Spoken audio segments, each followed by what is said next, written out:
네, 2025년 제23회 사회복지사 1급 국가고시를 준비하는 수험생 여러분, 이번 강의는 사회복지행정론의 제4장 조직 이론을 다루는 장입니다.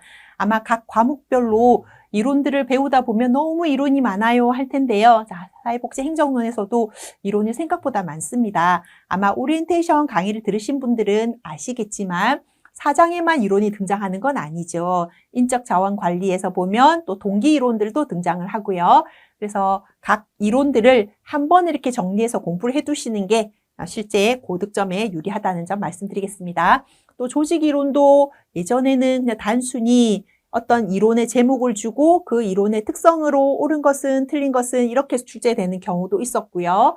또 이론의 내용을 제시를 하고 다음은 무슨 이론에 대한 설명인가 이렇게 출제되는 경우도 있었고요. 사회복지 조직에 잘 맞는 이론은 무엇이냐 이런 문제도 있었고요. 이론들끼리 유사성별로 유형화를 시도하는 문제들도 있었습니다. 공감 수험서는 여러분들이 공부를 좀 더 효율적으로 할 수 있도록 다음과 같이 배치를 했습니다.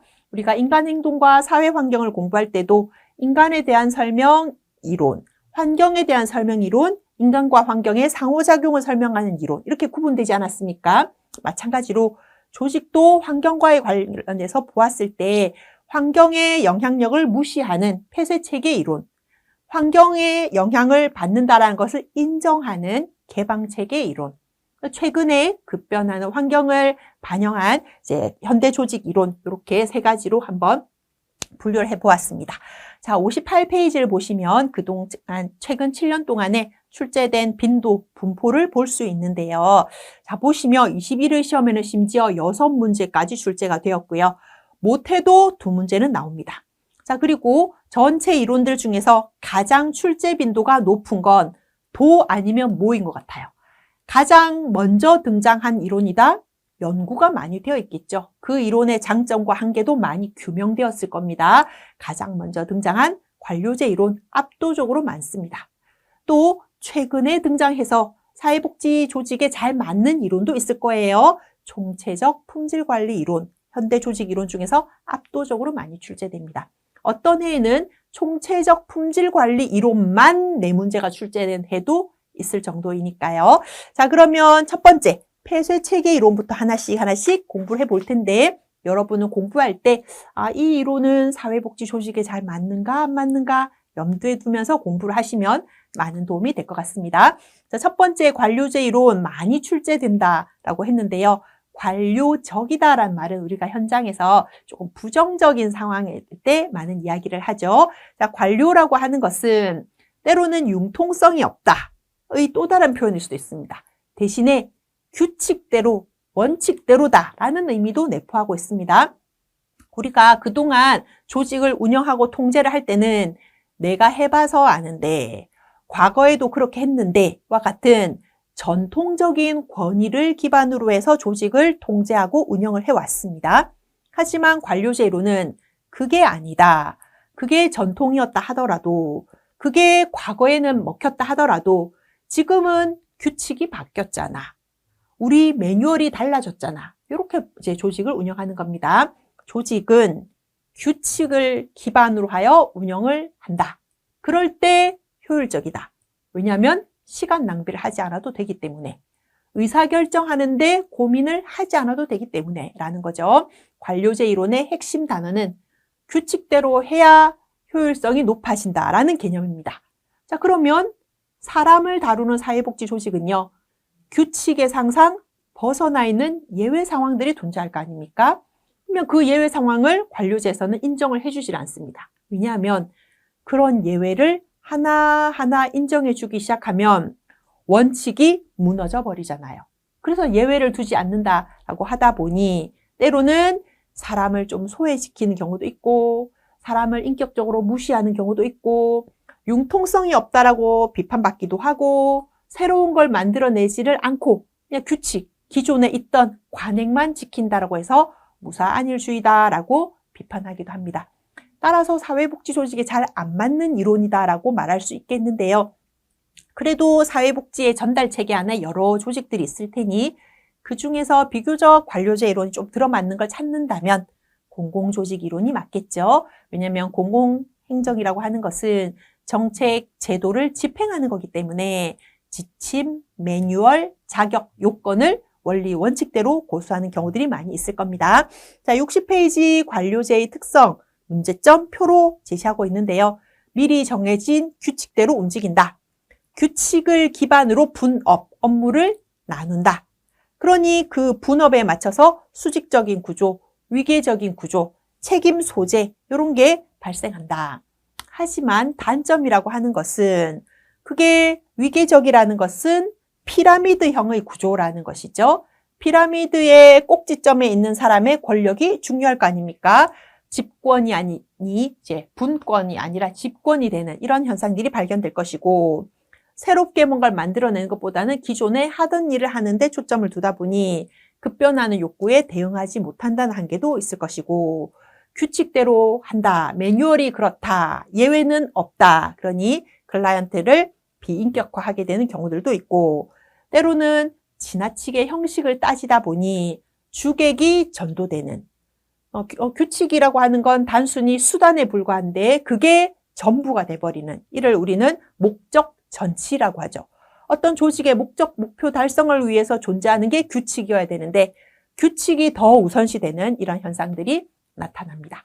자, 그러면 관료제의 이론을 잘 들여다보면 우리가 배웠던 사회복지 행정의 가치 중에 하나가 여기 등장해 있네요. 효율성이라고 하는 것. 사실 적은 시간을 들여서 한다는 건 좋은 의미인 거잖아요. 그죠? 다만 그 적은 시간을 들이는데 클라이언트를 조금 비인격화한다는 데 문제가 생겼습니다.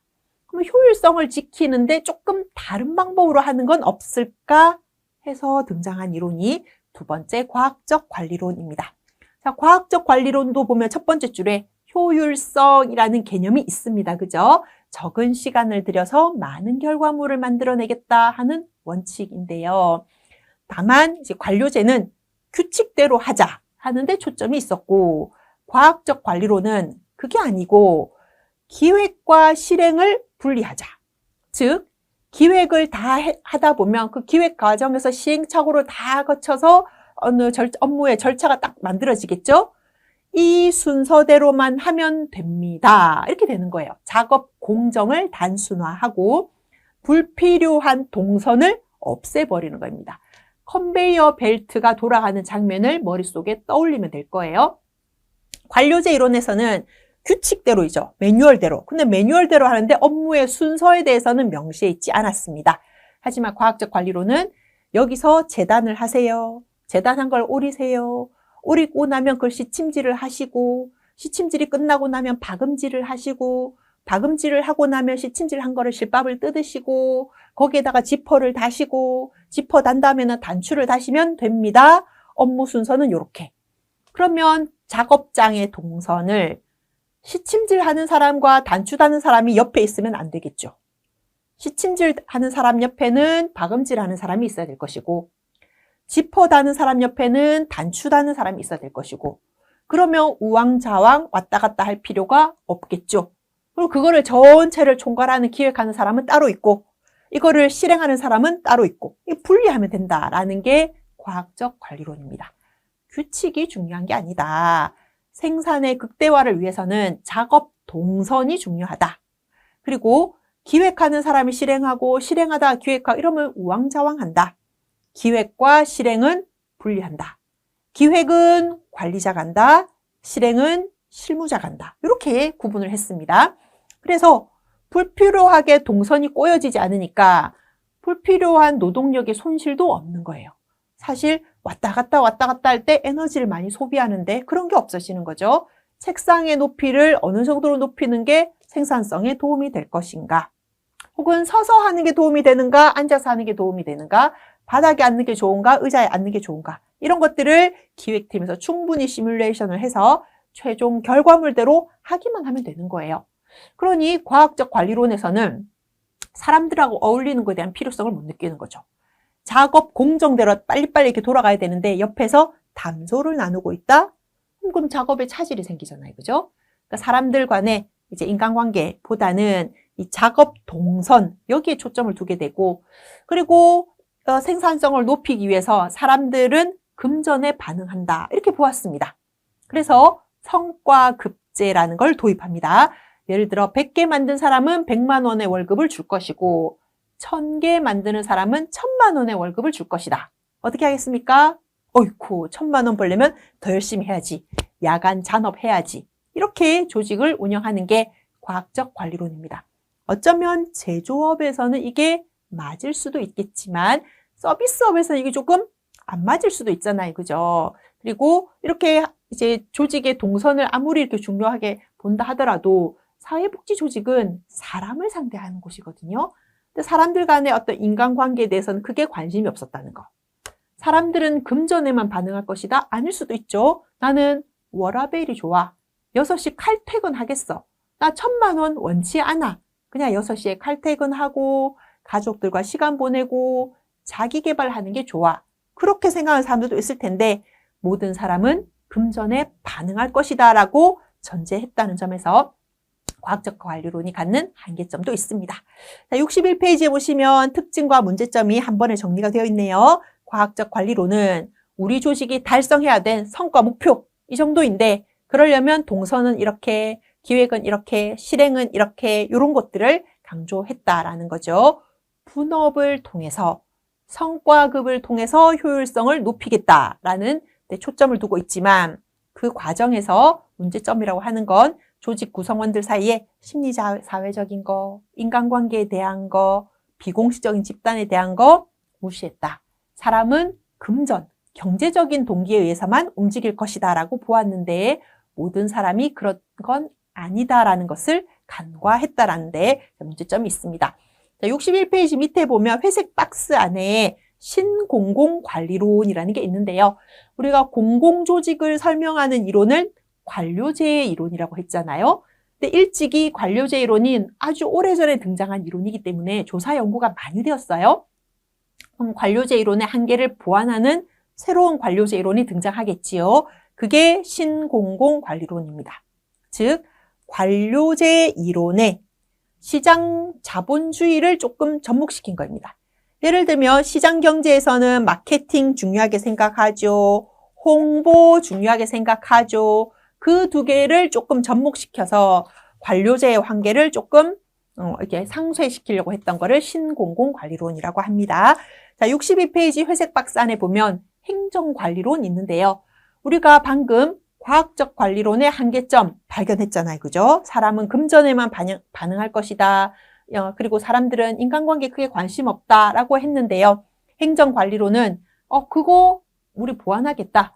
기획과 실행을 이렇게 분리하다 보니까 관리자 화이트 칼라와 실행하는 블루 칼라를 너무 이렇게 계급을 분리시켰는데 행정관리론은 둘 다 상위 계층으로 끌어올리겠다. 그러면 조직 구성원 모두를 위해서 설명할 수 있는 이론이 되는 거 아니냐라고 해서 행정관리론이라는 것도 등장했습니다. 관료제 이론을 가장 열심히 배우는 전공은 행정학과일 겁니다. 그죠? 근데 지금은 행정도 규칙대로 하는 소극적 행정만 가지고는 안 됩니다. 혹시 이 강의를 듣고 있는 분들 중에 나는 공무원 하고 싶다. 나는 규칙대로 하는 게 좋아.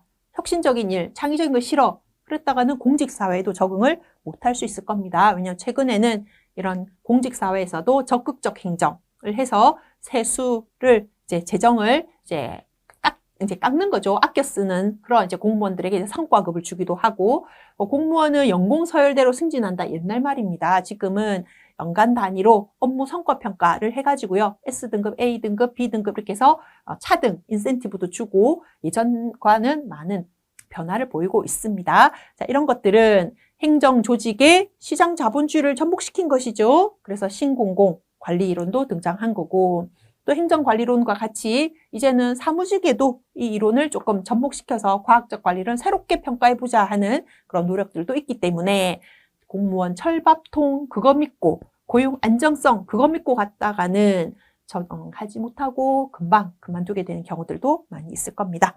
자, 62페이지 이제 세 번째 이론 등장합니다. 인간관계 이론입니다. 과학적 관리론이 갖는 가장 큰 한계 뭐였어요? 인간에 대한 비공식적인 집단에 대한 거 무시했단 말이에요. 관료제 이론의 또 문제점 뭐였습니까? 인간을 비인격화한다. 규칙이 중요하다라고 봤던 거거든요. 그러면 그 두 이론의 한계를 보완한 사람을 중시하는 이론이 등장했을 텐데요. 그게 인간관계 이론입니다. 메이오의 실험인데요. 여러분이 사회복지조사론 시간에 호손실험 이런 거 공부하셨을 겁니다. 생산성, 조직의 효과성 높이기 위해서 어떻게 하면 좋을까 실험 설계를 여러 가지를 했는데요. 결과적으로는 조명의 밝기도 중요한 게 아니었다. 정말 중요했던 거는 인간관계였다. 친한 사람들끼리 같이 모여서 일을 할 때 성과는 더 나타나더라입니다. 그래서 인간관계 이론에서의 초점은 조직 내에서는 공식적인 집단, 즉 상하 위계 구조 있죠. 혹은 팀제들이 있을 거 아닙니까? 우리 팀 내에서만 친하게 지내는 게 아니라 때로는 다른 부서하고 친하게 지내면서 우리 부서에서 있었던 스트레스를 해소하는 이런 경우도 있고, 다른 직종의 사람들과 어울리다 보면 전혀 새로운 시각으로 이 문제를 해결할 수도 있겠구나 하는 것도 알게 되었다는 거죠. 인간관계 이론에서는 공식이 아닌 비공식 집단을 더 중요하게 생각하더라. 이거 사회복지 조직이잖아요. 그죠? 사람을 중시하고 사람들과의 관계를 중요하게 생각하고 사람을 최우선의 가치로 보는 거 우리한테 딱 맞는 이론입니다. 하지만 인간관계 이론도 단점은 있습니다. 62페이지 마지막 동그라미에 보시면 사람은 비합리적인 면 있습니다. 정에 이끌리는 거 있어요. 하지만 합리적인 부분도 있잖아요. 때로는 문제 해결이 정서적으로 치우치다 보면 문제 해결이 제대로 안 되는 경우들도 있거든요. 인간의 합리적인 요소를 다소 이제 경시했다라는 그런 한계점. 너무 비합리적이고 정서적인 것만 강조하게 되면 조직의 목표 달성에 실패할 수도 있다는 그런 우려들이 이제 문제점으로 등장을 하고 있습니다.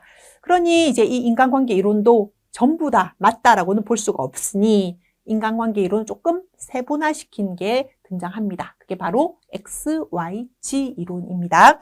자, 62페이지 밑에 보면 X이론이라는 게 있지요. 사람은 성선설, 성악설 뭐로 설명할 수 있느냐? 기본적으로 성악설. 사람들은 일하기 싫어한다. 스스로는 하려고 하지 않는다. 게으르다. 그럼 어떻게 해야 되죠? 강제해야 된다. 시켜야 된다. 감독해야 된다. 감시, 통제해야 된다. 그래서 CCTV도 설치해야 되고 주기적으로 모니터링도 해야 된다 하는 게 X이론입니다. 하지만 반대 입장도 등장합니다. 63페이지 Y이론은 무슨 소리 하냐. 사람은 기본적으로 성선설. 타고난 본성은 선하다. 그래서 가만 내버려 두면 알아서 일을 한다. 근데 옆에서 자꾸 시키고 간섭하고 통제하면 청개구리처럼 하기 싫어질 뿐이다. 그냥 내버려 둬라 하는 게 Y이론입니다. 인간은 원래 일하기 좋아하는 존재이니까. 그러니 가만히 내버려둬라, 스스로 맡겨라, 통제하지 마라. 이렇게 되는 거예요. 자, 그러면 X와 Y 이렇게 보시면 되겠네요. X. 몸으로 설명할게요. 사람은 일하기 좋아하느냐? X. 아닙니다. 이런 뜻이고요. 사람은 일하기 좋아하느냐? Y죠. Y 맞습니까? Y. 이렇게 새싹 돋아 Y. 아니면 새끼손가락으로 Y. 여기 Y 보입니다. 그죠? Y이론. 일하기 좋아한다라는 뜻입니다. 자, 세 번째 G이론 등장합니다. X이론도 아니고 Y이론도 아니다. 모든 조직을 설명할 수 있는 단 하나의 이론은 없다. 조직에 따라서, 직종에 따라서, 직업에 따라서 달라질 뿐이다. 예를 들어 발명, 조사, 연구 이런 건 아이디어가 중요한 거죠. 창의력이 필요한 일 아닙니까? 그런 일을 설명하는 이론은 G이론이다. 즉 발명하는 사람, 조사 연구하는 사람 혹은 뭐 연구자들 이런 분들은 위임해라. 그러면 본인이 특수한 그 분야의 특성을 살려서 아이디어가 샘솟을 때는 막 밤을 새서라도 할 거고 아이디어가 나지 않을 때는 장기 휴가도 떠날 것이다. 하지만 결과적으로 그분들은 성과를 만들어낸다. 통제할 필요도 없고 그렇다고 지시할 필요도 없다. 직종에 따라 다르다라는 게 G이론입니다. 자, 63페이지에 X이론과 Y이론은 너무 극명하게 대립되니까 구분이 됩니다. 일하기 좋아하느냐? X. 일하기 좋아하느냐? Y. 일하기 싫으면 어떻게? 통제, 감독, 지시, CCTV 달아. Y이론 아니 맡겨라. 자율적으로 할 수 있을 것이다. 이렇게 보는 거죠. X이론 시켜라. 각자 역할 구분해라. 분업해라. Y이론은 아니다. 그렇게 분업하지 말고 경계가 뭐 하더라도 알아서 하게끔 재량을 존중하라. 자, 여기까지 폐쇄체계론입니다. 제가 설명할 때 단 한 번도 환경이라는 단어가 등장하지 않았죠. 그냥 우리 조직의 규칙을 잘 지키면 된다는 관료제. 우리 조직에 그냥 기획하고 실행을 잘 분리해서 인센티브만 주면 된다는 과학적 관리론. 우리 조직 구성원들의 인간관계, 비공식 집단만 잘 챙겨라 하면 되는 게 인간관계 이론. 세 개 다 공통적으로 조직 환경에 대해서는 관심이 없다는 거죠. 우리 조직의 내부를 아무리 잘해도 코로나 오면 끝이잖아요. 그죠? 그래서 다음에 두 번째 절은 개방체계 이론입니다. 외부에 있는 자원이 안으로 들어올 수 있어야 된다. 그래야 우리 조직이 엔트로피, 폐쇄체계의 한계점에 부딪히지 않는다 하는 이론입니다. 자, 첫 번째 개방체계 이론은 체계 이론입니다. 여러분이 사회체계 이론을 지역사회복지론과 인간행동과 사회환경 시간에 배우셨을 텐데요. 여기서 말하는 체계는 사회체계를 이야기하는 게 아니고 조직체계입니다. 우리 조직 내부에 어떤 체계가 나눠져 있는가입니다. 즉, 우리 사회가 어떤 체계로 나눠져 있는가를 설명하는 이론이 아니라는 거예요. 우리 조직 안에는 크게 5가지의 체계가 있더라. 자, 첫 번째, 생산을 하는 체계. 자, 사회복지 조직에서 주로 생산하는 건 서비스 프로그램이 될 겁니다. 서비스를 개발하고 프로그램을 개발해서 그걸 클라이언트한테 전달하는 부서가 있겠지요. 그게 생산과 관련된 체계입니다. 두 번째는 유지와 관련된 체계가 있습니다. 서비스는 유지해서는 안 됩니다. 새로운 혁신적으로 계속 업데이트를 해야 되죠. 우리가 유지해야 되는 것은 직원입니다. 외부에 역량 있는 직원이 우리 조직에 들어왔어요. 근데 그 직원이 적응하지 못하고 나가버리면 우리 조직 입장에서는 큰 손실이 되겠죠. 역량 있는 직원을 우리가 유지해야 됩니다. 그러려면 그 직원을 잘 교육하고 우리 조직의 문화에 맞게끔 또 훈련도 해야 되고 역량 개발도 해줘야 되고 동기부여도 해야 되고 사기도 높여줘야 되고 급여도 인상해줘야 되고 승진도 해줘야 되고 워라밸도 보장해줘야 됩니다. 유지 하위 체계는 주로 인적 자원을 유지 관리하는 것과 관련돼 있습니다. 자, 세 번째는요. 우리 이거 지금 개방체계 이론으로 배우고 있습니다. 환경이 변화하고 있습니다. 근데 우리 조직이 적응하지 못하면 도태되거나 문을 닫게 될 겁니다. 그럼 환경이 어떻게 변하고 있는가? 환경 분석해야 될 것이고 우리 조직은 뭐가 강점인가? 스왓 분석해야 되겠죠. 그런 조사, 연구, 기획을 담당하는 게 적응 하위 체계입니다. 우리 조직에서 했던 새로운 혁신적인 사업 보고서로 만들어서 외부에 나가서 알리기도 해야 될 것이고요. 욕구 조사해서 변화하는 클라이언트의 욕구 조사해야 될 거고요.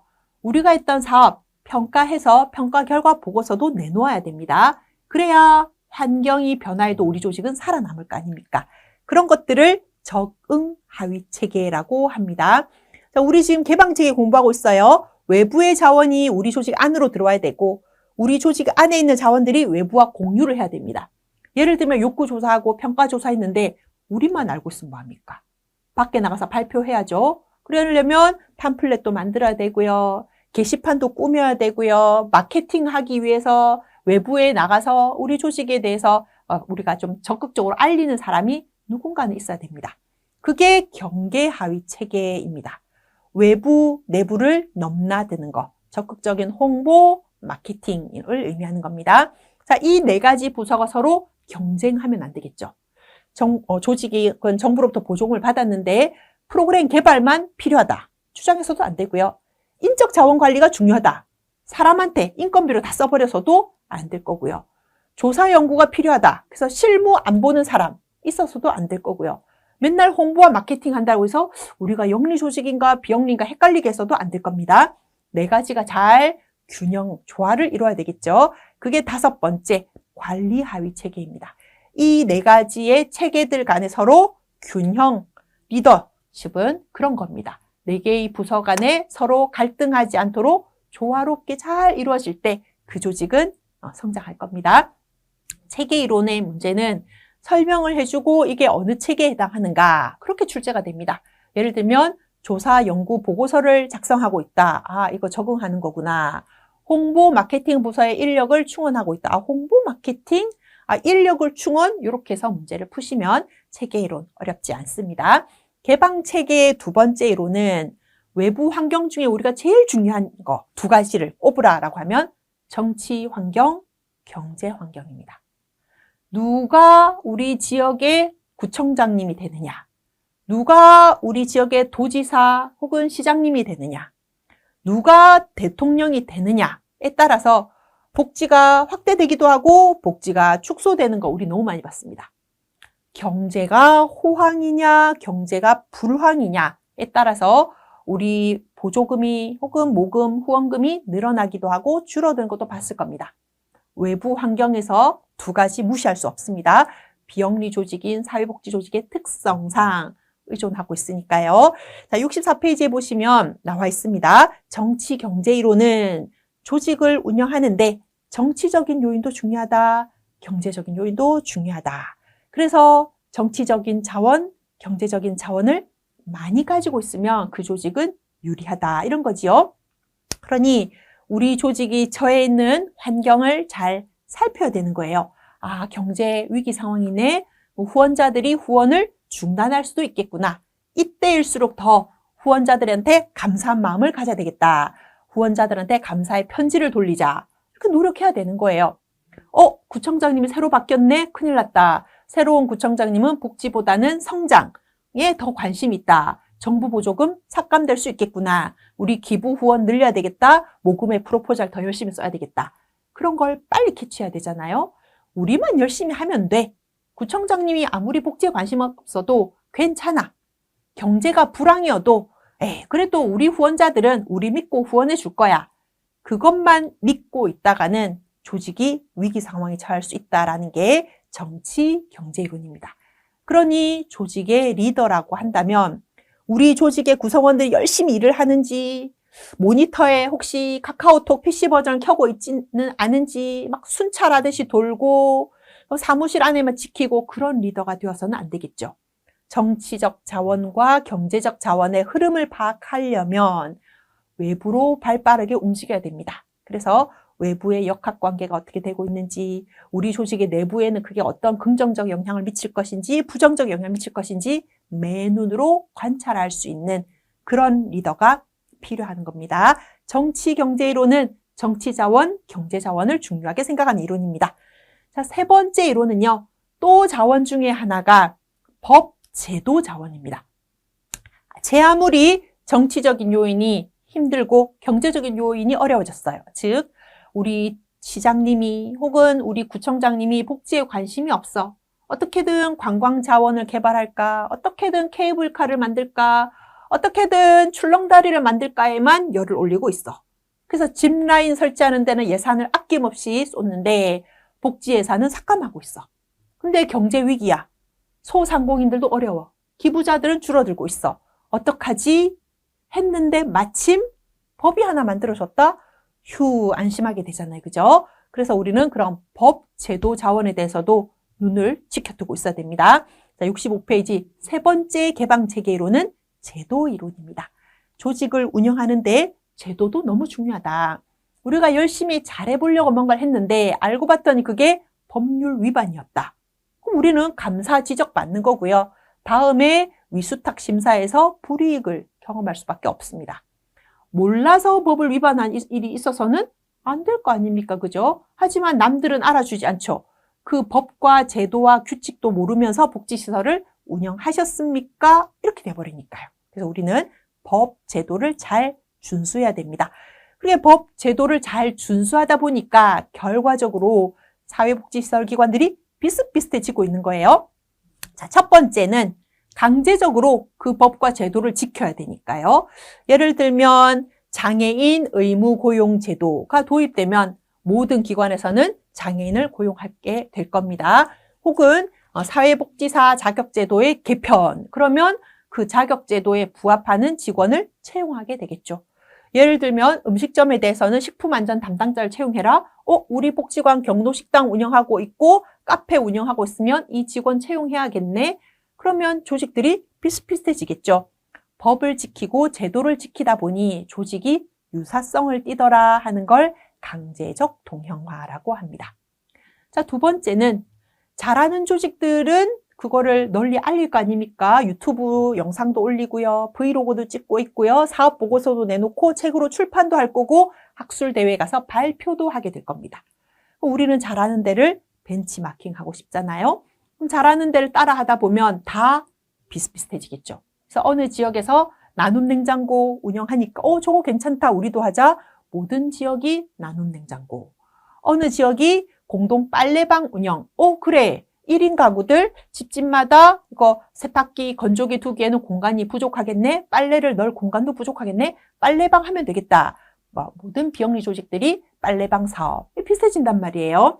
그런 게 모방적 동형화입니다. 잘하는 곳을 벤치마킹 하다 보니 비슷해진 것을 의미합니다. 세 번째는 규범적 동형화인데요. 공부를 하시다가 규범이라는 단어가 등장을 하면 이거 뭔가 전문가가 해서 비슷해지는 전문성 전문가 이렇게 보시면 됩니다. 우리는 법은 아니지만 사회복지사협회에 가입되어서 활동하고 있습니다. 우리는 법은 아니지만 사회복지협의회에 회원으로 가입돼 있습니다. 우리는 법은 아니지만 사회복지시설연합회에 가입해서 활동하고 있습니다. 그럼 우리는 그곳의 회원이기 때문에 회원들끼리 우리 그렇게 하자라는 약속을 지키잖아요. 그죠? 그러다 보니 비슷해지고 있는 겁니다. 그래서 강제적인 그 세 번째, 양괄호 3번은 강제적 동형화로 되어 있는 내용을 규범이라고 바꿔주세요. 이해하셨죠? 여기 세 번째 요거 강제 아니고 단어 이렇게 오타입니다. 강제 아니고 규범. 교재에는 맞게 되어 있습니다. 규범적입니다. 여기서 말하는 규범이라는 단어는 전문가라는 뜻입니다. 전문가. 그래서 전문가는 마땅히 그러해야 된다. 사회복지사 협회 회원이면 그렇게 해야지. 협의회 회원이 그럴 수 있냐. 연합회인데 그렇게 하면 안 돼. 그래서 비슷해지는 것을 우리는 규범적 동형화라고 합니다. 강제적, 그리고 그 규범적, 그리고 이제 모방적 이렇게 되어 있습니다. 그래서 이 두 번째도 모방적으로 바꿔주시면 됩니다. 교재에는 맞게 되어 있습니다. 그래서 법 제도를 따라하다 보니 똑같아졌느냐, 혹은 잘하는데 따라하다 보니 똑같아졌느냐, 아니면 사회복지는 그렇게 해야 되니까 그냥 마땅히 그러해야 되니까 똑같아졌느냐, 이렇게 구분해 놓으시면 되겠습니다. 자, 지금 우리 체계 중요하다는 거 배웠고, 정치, 경제, 자원 중요하다는 거 배웠고, 법, 제도 따라하는 거 배웠습니다. 자, 네 번째 개방체계 이론은요. 자, 포인트는 여기 있습니다. 조직 생태학 이론 아니고, 여기 보면 군이라는 단어 있죠. 군. 요게 포인트라는 걸 기억하셔야 돼요. 조직, 군 생태학 이론은 조직 단위 아닙니다. 조직, 군, 덩어리 단위로 보셔야 됩니다. 자, 조직군 생태학 이론은 여러분이 알고 있는 다윈의 적자 생존, 환경 결정론입니다. 조직은 환경에 도태될 수도 있고 살아남을 수도 있다. 그런데 살아남는다는 건 경쟁력이 있으니까 살아남은 것이고 경쟁력이 없으면 사라진다. 근데 그거는 A라는 조직이 살아남느냐 도태되느냐를 의미하는 게 아니고 A라는 군, 예를 들면 종합사회복지관이 살아남느냐가 중요한 게 아니고 종합사회복지관들이 살아남느냐, 이걸 의미하는 겁니다. A 정신건강복지센터가 문을 닫았다. 이게 중요한 게 아니고 정신건강복지센터들이 문을 닫을 것인가 말 것인가, 그걸 의미하는 겁니다. 군, 집합체에 초점을 두고 있습니다. 조직군 생태학은 조직은 생존을 할 수도 있고 못할 수도 있다. 어디에 달려있다? 환경과의 상호작용에 달려있다. 우리는 어떻게 해야 되죠? 환경에 살아남기 위해서 노력을 해야 됩니다. 근데 항상 보면 살아남지 못할 것 같아요. 가만히 있습니까? 변신을 하잖아요. 돌연변이가 나타납니다. 이대로 가다가는 우리 망하겠다. 그래서 새로운 신메뉴 개발했더니 그것 때문에 너도 나도 업계가 재편되잖아요. 아무도 요새 떡볶이 안 먹네. 문을 닫습니다. 모든 떡볶이 집들이 위기 상황에 처했어요. 누군가가 로제 떡볶이를 내놓았어요. 모든 떡볶이 집이 로제 떡볶이로 다시 살아남았잖아요. 그죠? 그래서 또 로제 떡볶이도 이제는 잘 안 먹어요. 또 이제 문을 닫으려고 이렇게 싹 했더니 또 이제는 치즈가 올라가 있는 떡볶이들이 출시가 되니 모든 떡볶이 집에서는 치즈를 올리고 있습니다. 토핑으로. 자, 돌연변이가 나타났을 때 살아남으면 그게 선택되는 겁니다. 괜찮네. 로제 떡볶이 괜찮네. 치즈 토핑 괜찮네. 근데 로제 떡볶이를 먹고 이게 뭐야? 그러면 결국은 그 조직들, 떡볶이 시대 싹 다 망해버리겠죠. 돌연변이가 나타났을 때 선택이 되기도 하고 선택되지 못하기도 한다. 선택이 되면 그게 일정 기간 계속 유지가 되겠죠. 그러다가 이제 그것도 도태가 돼요. 그럼 또 새로운 또 돌연변이가 나타나서 또 선택받아서 또 유지가 되고 또 그게 또 도태가 되고 이런 식으로 조직은 환경의 영향을 받아서 지속 가능성을 가진다 하는 게 조직군 생태학 이론입니다. 군이라는 단어에 초점을 두고 다윈의 진화론 적자생존에 키워드, 방점이 있다는 걸 기억해 두시면 됩니다. 자, 5번째 이론은 상황이론입니다. 자, 그동안 우리 4가지 개방체계 이론은 특성들이 있었잖아요. 그죠? 예를 들면 조직은 5가지 체계를 가지고 그걸 나머지 4개의 체계를 관리체계가 잘 관리 운영해야 된다. 정치, 경제, 자원 잘 봐야 된다. 법, 제도, 자원 봐야 된다. 환경에 살아남기 위해서 애써야 된다. 정해진 이론이 있습니다. 하지만 5번째 상황이론은 그딴 거 다 필요 없음. 그때그때 상황에 따라서 그때그때 즉흥적으로 대처하면 됨 하는 이론입니다. 어떻게 보면 맞는 말이잖아요. 그죠? 왜냐하면 상황이라고 하는 건 시시각각 변하니까요. 언제 무슨 일이 일어날지는 사람으로서는 아무도 예측할 수 없으니까요. 그렇지만 하나의 기정사실 명제는 조직은 외부 환경의 영향을 받는다. 그건 맞는 말이다. 외부의 기술의 영향을 받는다. 그것도 맞는 말이다. 조직은 규모에 의한 영향도 받는다. 그것도 맞는 말이다. 어찌됐든 환경의 영향을 받는다라는 건 오케이. 하지만 그 영향을 받아서 조직이 어떻게 움직여야 되는가는 정답은 없다. 정치, 경제, 자원 강조해도 되고 법, 제도 강조해도 되고 체계를 중시해도 되고 그거는 그 조직이 처해 있는 상황에 달려 있는 것이지 최고의 방법이라는 것은 존재하지 않는다. 법, 제도, 자원 중요하다고 하는데 아닐 수도 있다. 정치, 경제, 자원 중요하다고 하는데 아닐 수도 있다. 그렇게 바라보는 게 상황이론입니다. 그래서 69페이지에 보시면 상황이론에는 이런 특징이 있습니다. 동그라미 1번. 문제를 해결하는데 최고의 합리적인 방법이란 존재하지 않는다. 어떤 조직에서는 그게 베스트가 될 수 있지만 어떤 조직에서는 월스트가 될 수도 있다. 2번째, 그게 우리는 과정이 어떻는가 결과는 어떻는가 보지만 그건 해봐야 안다. 어느 게 더 효과적이다라고는 아무도 말할 수가 없다. 결과를 통해서 유추할 뿐이다. 3번째, 어떤 특성을 가져야지만 환경에 살아남는가 묻지 마라. 그런 건 존재하지 않는다. 4번째, 조직은 상황이나 환경에 따라서 결정해야지. 이럴 때는 이게 맞다, 저럴 때는 저게 맞다, 공식에 맞는 건 하나도 없다. 결과적으로 상황이론을 설명한다는 하나의 키워드는 그때그때 달라요입니다. 정답은 없어요입니다. 그렇게 기억하시면 되겠습니다. 자, 여기까지는 이 5가지 이론 모두에서 환경이라는 단어가 등장을 했습니다. 그죠? 그래서 첫 번째 폐쇄체계 이론은 우리 조직 내부만 살피면 돼요. 2번째 개방체계 이론은 외부 환경을 잘 살펴야 돼요. 라고 보았습니다. 자, 3번째 절은 최근 등장한 이론입니다. 자, 첫 번째 등장한 이론은 목표 관리입니다. 목표 오브젝티브에 의해서 관리를 해라. 그래서 MBO라고 봅니다. 자, 제목에 목표라는 단어가 들어가 있네요. 자, 그럼 다시 1장으로 넘어갑니다. 행정의 특성. 목표가 명확합니까? 우리는 아니죠. 사회복지 조직의 목표는 불명확하다, 애매하다, 모호하다. 왜냐하면 우리는 사람을 상대로 하니까. 자, 그러면 목표를 세우는 게 쉽지는 않겠네요. 하지만 목표 관리 이론은 조직이 목표를 세우고 그 목표를 달성하기 위해서 노력해야 된다라는 이론입니다. 그렇다면 그 목표를 5년, 10년짜리 목표를 세워서는 안 되겠죠. 그럼 달성하는 게 느슨해지니까. 그래서 목표 관리 이론은 1년 단위의 단기 혹은 뭐 중장기 그런 계획을 세워라. 그래서 내년도 계획 세우고 달성 위해서 노력하고 내년도 계획 또 세우고 달성하기 위해서 노력하라 하는 게 목표 관리 이론입니다. 자, 그거를 조직 수준에서는 목표 관리 이론이라고 하고요. 개인 수준에서는 목표 설정 이론이라고 합니다.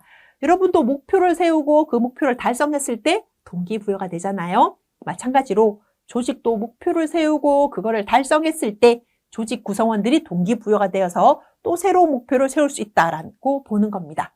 그리고 그 목표를 달성하면 인센티브를 준다. 이렇게 관리를 하는 건데 목표 관리 이론이 사회복지 조직에는 한계가 있겠네요. 그죠? 일단 구성원 참여하기 위해서 목표를 세우는 거가 어렵고 목표를 달성했는지 측정할 만한 효율적이고 효과성 있는 척도를 찾기란 더 어렵고 사람은 금전적으로 반응하지 않는다는 걸 우리는 알고 있기 때문에 그것만 가지고 성과급을 주기에도 어려움이 있다.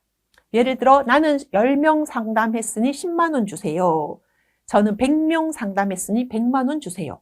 말이 안 되는 거죠. 왜냐하면 100명을 상담했다는 건 그만큼 상담의 깊이나 질은 얕아질 수 있다는 걸 의미하는 거니까 양이 많다고 또 질적으로 우수하다라고 우리 말할 수는 없어서 그렇습니다. 자, 목표 관리 이론은 잘 안 맞을 수 있겠다. 하지만 할 수만 있으면 지향하면 되겠네요. 자, 두 번째는 등장한 이론이 질관리 이론입니다. 자, 그런데 이 이론의 포인트는 질이 포인트가 아니고요. 총체라는 요게 포인트 되는 단어입니다. 총체, 다른 말로 토탈이랍니다. 모든 부서. 어느 한 사람만 질 관리해서는 안 된다. 모두가 질 관리에 애써야 된다라는 이야기입니다. 예를 들면 사례관리팀에서 열심히 욕구조사하고 평가 보고서 쓰고 그래서 모니터링을 통해서 양질의 서비스를 개발해냈어요. 하지만 그분이 서비스를 받고 돌아가는 길 주차장에서 욕을 들었다. 왜 이렇게 이중주차를 하셨습니까? 하면서 10원짜리 막 욕을 들었다. 그럼 방금 저 받았던 양질의 서비스는 기억에 남지 않습니다. 그냥 주차장에서 이중주차했다고 욕먹은 것만 머릿속에 남아요. 총체적 품질관리 이론에서 그 사람은 양질의 서비스를 받았다고 기억을 못하게 되겠죠. 그죠? 어느 부서 하나만의 노력으로는 질관리가 되지 않는다라는 게 총체적 품질관리 이론입니다. 그래서 구성원 전체 집단의 노력이 있을 때 그 품질은 유지가 된다. 그리고 이 품질은 유지만 해서 되는 게 아니다. 항상 더 나은 방향으로 개선해야 된다. 완성이라는 지점은 없다. 그래서 총체적 품질 관리는 두 가지가 결합돼야 됩니다. 품질은 품질대로 향상하지만 무결점, 결함도 없어야 된다. 품질이 뛰어나려고 노력하다 보면 항상 예외가 발생할 수 있죠. 결함이 있을 수밖에 없단 말이에요. 실수가 생길 수밖에 없어요. 그렇지만 우리 그거 인정. 근데 또 그 실수를 없애려고 실수만 안 하면은 돼. 거기에 머물러서도 안 된다. 두 가지를 다 해야 됩니다. 품질도 관리하면서 결함도 없어야 된다라는 겁니다. 그럼 도대체 품질이 뛰어나다라는 건 무슨 의미냐? 자, 총체적 품질 관리의 기본 요소는 71페이지에 보면 서브퀄이라고 이야기를 해놓습니다. 품질 관리 첫 번째 한결같아야 된다는 거죠. 믿을만하다, 맛집이다 하는 건 언제 가도 그 맛일 때 우리는 맛있다라고 표현하지 갈 때마다 맛이 다르면 품질이 뛰어나다고 말할 수 없습니다. 그래서 신뢰성, 일관되는 걸 의미하고요. 두 번째, 응답이 빨라야 됩니다. 사장님, 여기 깍두기 좀 더 주세요 했는데 밥 한 공기 다 먹을 때 되어서야 깍두기를 갖다 준다? 그러면 우리는 만족하지 않잖아요. 그죠? 응답이라고 하는 건 신속 정확해야 된다라는 뜻입니다. 세 번째, 확신성이라고 하는 건 결국 서비스는 사람으로부터 받기 때문에 그 사람이 어떠했는가가 우리는 머릿속에 남는단 말이에요. 확신성이라고 하는 건 서비스를 제공하는 그 사람의 태도, 자세, 언행, 예의 이런 걸 중요하게 생각하는 거죠. 아무리 양질의 서비스를 받았다 하더라도 나는 결혼하지 않은 미혼이에요. 근데 자꾸 어머님 이러면 그것 때문에 불쾌감을 느낄 수 있단 말이에요. 근데 선생님 잠깐만요. 내가 이 한마디는 합시다. 너 왜 자꾸 내한테 어머니라고 합니까? 난 자식을 낳은 적도 없고 난 누구한테 어머니라고 불리고 싶지 않습니다. 호칭 좀 바꾸세요. 예, 어르신. 내가 어디로 봐서 어르신입니까? 아직 나이 60 안 됐어. 아, 예, 아주머니. 이렇게 해서 아무리 서비스가 양질이어도 호칭 때문에 마음 상하게 하는 클라이언트가 있죠. 확신성이라고 하는 건 그 직원이 보이는 태도입니다. 진실의 순간은 딱 그 접점이라는 것이죠. 자, 네 번째, 공감성은 나를 개별적으로 그러니까 다루고 있는가 하는 거죠. 집단 구성원 중에 한 명으로 나를 보느냐, 아니면 한 명 한 명을 개별화해서 개별적으로 관심을 가지고 있는가 하는 부분입니다. 마지막 다섯 번째는 아무리 그 서비스를 제공하는 그 사람이 예의가 발라도 그 사람이 입고 있는 유니폼, 혹은 그 사람이 신고 있는 신발, 혹은 그 사람이 타고 온 차량, 혹은 그 건물, 외향도 무시할 수는 없다 하는 겁니다. 그래서 이 다섯 가지가 모두 종합적으로 고려될 때 우리는 양질의 서비스를 받았다라고 이야기를 합니다. 자, TQM은 시험에 제일 많이 나오는 이론이니까 잘 기억을 해 두셔야 됩니다. 72페이지에 특히 회색 박스에는 TQM의 기본 요소 있죠. 시험에 제일 많이 나오는 내용이니까 알뜰살뜰히 공부를 해두시면 됩니다. 공감수험사 가지고 있는 분들을 잘 보세요. 자, 72페이지 이제 전략적 관리 이론입니다. 조직을 전략적으로 관리하겠다입니다. 전략이라는 단어는 전략, 전술 이렇게 세트로 나오지 않습니까? 전략을 세우려면 환경 분석이 선행돼야 됩니다.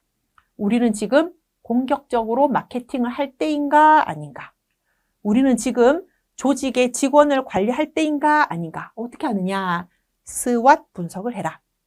조직의 내부에서 강점이 있을 수도 있고 약점이 있을 수도 있고, 우리 조직 외부 환경에서 위기 상황이 있을 수도 있고 기회 요인이 있을 수도 있다. 그거를 잘 파악을 하다 보면 우리는 기회와 강점을 살리는 전략, 혹은 우리 조직의 약점은 최소화하고 외부 환경의 기회는 살리는 전략, 여러 가지 조합들이 등장하겠지요. 전략적 관리라고 하는 것은 급변하는 환경과 우리 조직이 처해 있는 상황을 분석을 해서 앞으로 나아갈 방향을 찾겠다 하는 이론이 되겠습니다. SWOT이라는 단어는 항상 환경이다 이렇게 보시면 되겠습니다. 나중에 우리가 마케팅 공부를 할 때도 우리가 마케팅을 어떻게 할 것이냐, 기존의 후원자들을 다시 관리할 것이냐, 새로운 후원자를 찾을 것이냐, 후원금을 증액할 것이냐, 현 수준을 유지할 것이냐, 이런 것도 SWOT 분석을 통해서 찾아낼 수 있습니다. 자, 다음은 네 번째, 학습 조직입니다. 조직도 학습을 한다는 거죠. 보통 학습은 개인이잖아요. 개인이 공부를 하는 건데 개인이 공부하면 개인만 역량 강화되느냐? 꼭 그렇지는 않더라. 조직도 서로 연결되어 있으니 그 개인이 학습을 하고 그 개인이 성장을 하면 그게 다시 조직의 에너지원으로 쓰여질 것이고, 그렇게 또 조직이 성장하면 그 덕분에 구성원들도 성장을 한다. 그래서 학습을 조직 수준으로 개념을 끌어올린 게 학습 조직 이론입니다. 학습을 통해서 구성원들의 성장 변화가 있다. 그러니 직원들을 학습하게 하는 것도 조직이 해야 될 몫이다. 사회복지 조직에 부합합니다. 그리고 이는 조직 구성원들은 성장 변화하는 존재라고 보는 거니까 강점, 관점, 임파워먼트 모델이기도 합니다.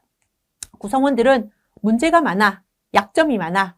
그러니까 상사인 우리가 일방적으로 가르쳐 줘야 될 약자야, 이렇게 보지 않는다는 거죠. 직원들은 기본적으로 주체성을 가지고 있어, 역량이 있어, 강점이 많아. 조금만 동기부여해주면 성장할 수 있는 주체성을 가지고 있는 존재야 라고 바라보는 거. 여러분은 어느 게 사회복지조직에 맞다라고 봅니까? 후자겠죠. 직원도 강점의 시선으로 보고 역량 강화의 주체로 보는 거니까요. 자, 74페이지에 보면 학습 조직이 이렇게 설명하는 이유는 조직은 서로 연결되기 때문이다. 개인과 조직이 따로 놀지 않는다. 조직도 개인에게 투자를 해라. 개인은 조직에 다시 돌려준다. 그리고 개인은 열심히 성장할 수 있는 존재다. 그리고 그 조직의 구성원들도 상황 속의 인간으로 내가 성장하는데 조직이 도움을 줬다라고 생각하면 배신하지 않는다. 그리고 우리 모두가 성장의 방향으로 나아가고 있다면 나 혼자 공부하려고 생각하지 않는다. 팀 학습이 일어난다. 그래서 우리 사람 중심 조직 공부해봐요. 요즘은 PCP가 유행하고 있다는데 Person Centered Planning 한번 배워봐요. Person Centered Practice 우리 조직도 한번 해봐요. 우리는 PCP 제일 잘하는 조직으로 거듭남. 그럼 팀 학습이 일어난다면 모든 전국의 조직들이 우리를 벤치마킹하러 올 것입니다. 현대 조직 이론은 최근에 등장한 이론이기 때문에 출제가 될 때 내용이 그렇게 어렵게 출제되지 않습니다. 그냥 하나의 이론의 제목만 딱 보고 한 줄로 설명할 수 있으면 충분합니다. 목표관리이론, 목표 세우고 관리하겠다는 이론이구나. 총체적 품질관리 이론, 품질은 품질인데 총체적으로 하겠다는 이론이구나. 이거 학습조직 이론, 조직 구성원들도 학습의 대상으로 보겠다. 그리고 개인의 학습이 조직에도 긍정적인 영향을 미친다. 성장, 변화, 강점, 역량 강화 이런 키워드가 주요한 내용이었구나. 조직 환경에서 살아남으려면 끊임없이 환경 분석해야 된다. 자원 동원 가지고는 안 된다. 환경 분석, 수합 분석 중요하다라고 하는 전략적 관리 이론, 이렇게 이제 이론들을 공부해 두시면 구석구석 여러 개서 출제가 되어도 문제 다 맞추실 수 있습니다. 특히나 이론과 관련해서는 여러분이 기출문제를 풀어보셔야 내가 정확하게 잘 이해하고 있는지, 어떤 부분이 조금 학습이 더 필요한지, 선택과 집중해야 될지 알 수 있으니까요. 공감해서 출시된 기출문제집으로 공부 열심히 해보시면 좋을 것 같습니다. 자, 4장 이론의 개념은 여기서 마치겠습니다. 수고하셨습니다.